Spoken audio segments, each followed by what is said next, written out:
Betting యాప్ల గురించి మీకు ఒక విషయం చెప్తాను. ఈ మధ్య బెట్టింగ్ యాప్ల గురించి సెలబ్రిటీల మీద కేసులు పెడుతున్నారు. అసలు ఈ సెలబ్రిటీల మీద కేసులు పెట్టే బదులు, బెట్టింగ్లు ఆడొద్దని చెప్పే బదులు, ఈ బెట్టింగ్ యాప్స్ అనేవి తీసేస్తే అయిపోద్ది కదా గవర్నమెంట్. అది చేత కాదు.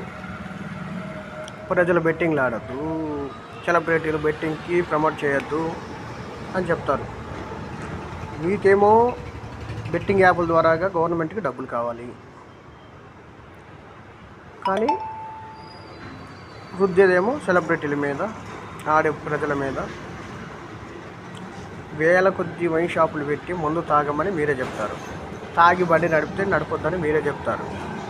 దాని బదులు మందు తీసేయచ్చు కదా. అది చేత కాదు, ఎందుకంటే మీకు ఆదాయం పోద్ది. బెట్టింగ్ యాప్లు తీసేస్తే మీకు ఆదాయం పోద్ది, కానీ ఎవరొకరి మీద రుద్దేసేయాలి, అంతే కదా.